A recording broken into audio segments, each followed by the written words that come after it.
Has the government completely lost control of the United Kingdom? Because right now, it feels like this country is on edge. We've just had a mass stabbing on a train.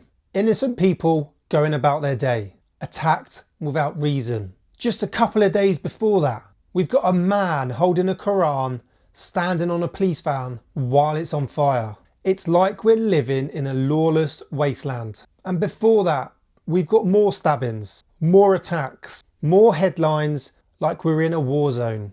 Except we're not in a foreign battlefield. This is Britain. This is our home. And yet the people in charge, the ones that are meant to protect you, they're nowhere to be seen. No answers, no accountability, just excuses. So tonight, we're asking the question straight. Has the British government lost control of the UK? Let's start with the obvious. Violence has become normalised in Britain. We've had knife crime spiralling for years. But recently, it's reached breaking point. A mass stabbing on a train, an arson attack on a police van, and multiple knife attacks across the country, all within the space of weeks. People are getting attacked walking their dogs, just going about their day. School kids being assaulted on their way home. Families are generally scared to let their kids out, especially after dark. This isn't scaremongering. It's just a reality of how we're living in Britain today. The problem, it's not just one-off incidents anymore.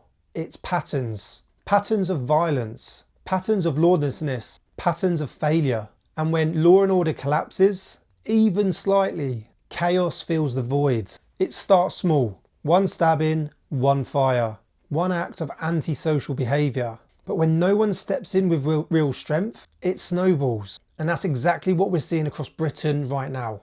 Let's talk about our policing. Our police are stretched, underpaid, undermanned, and in many cases demoralised. They've got no proper backing from the government. We've got two-tier policing, too busy focusing on social media posts and hate speech instead of real crime. Let's be honest, the thin blue line is cracking when a man can literally burn a police van in a public street and walk away before anyone even cuffs him. That's saying something. That's not protest, that's anarchy. That's people testing the limits and realising there aren't any. It's coming from the top. It's the leadership, the political class, tying the hands of the police, too afraid of the backlash, too obsessed with optics, and too weak to make hard decisions. They talk about community engagement, when what we need is law enforcement. Talk about understanding the root causes, when what we need is a deterrence. Criminals, terrorists, they need to fear consequences again, because right now no one does. Then there's the parts of the story that no one wants to say out loud. The border crisis. When you allow thousands of people to enter the UK illegally with no documentation, no vetting, and no plan, you are playing Russian roulette with national security. We've literally just seen it.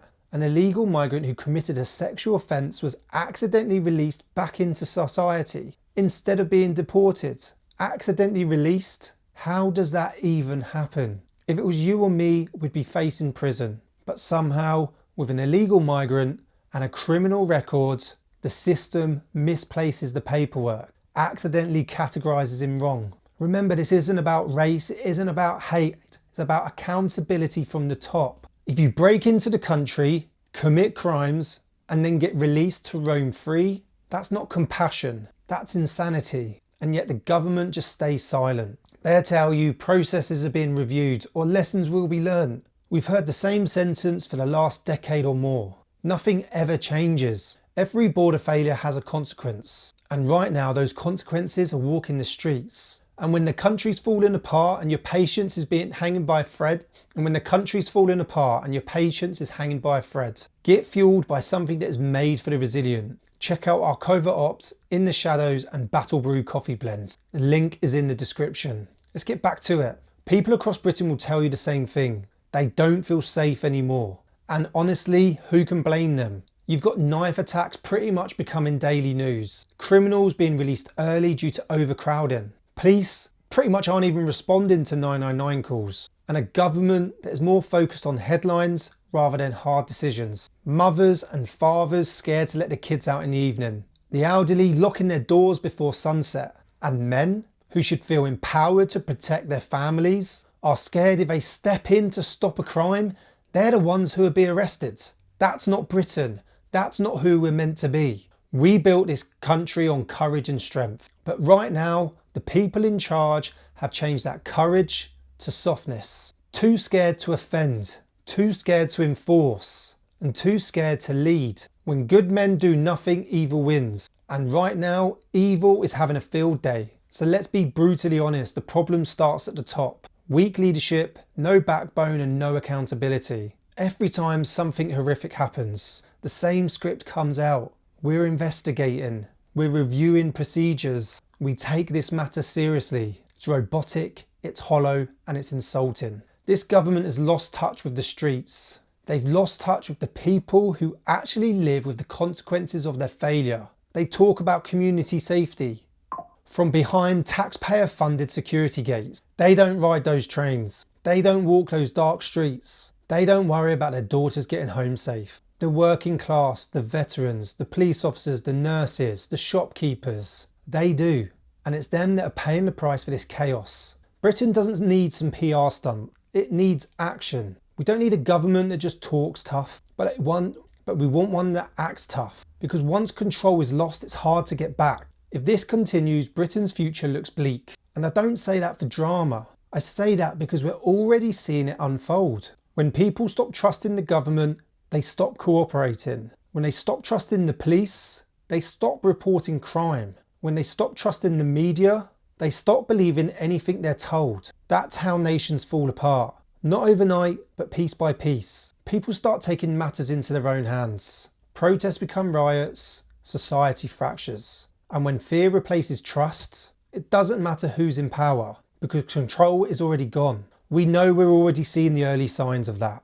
We've got anger on our streets, division everywhere, complete loss of confidence in our leadership. You can feel it and you can see it. So has the British government lost control? Yes, in every way that it matters. Lawlessness is growing, trust is collapsing, and ordinary people are paying the price. But here's the thing, you don't have to accept it. This country has faced far worse and come back stronger every time. Because when the government fails, the people rise. We need backbone, we need unity, and we need courage again. We need to stand together as citizens, as patriots, as families, and say enough is enough. The Britain I know, the Britain I serve, doesn't just roll over. It doesn't hide, it fights back. So remember, stay aware and stay strong. And don't forget to subscribe.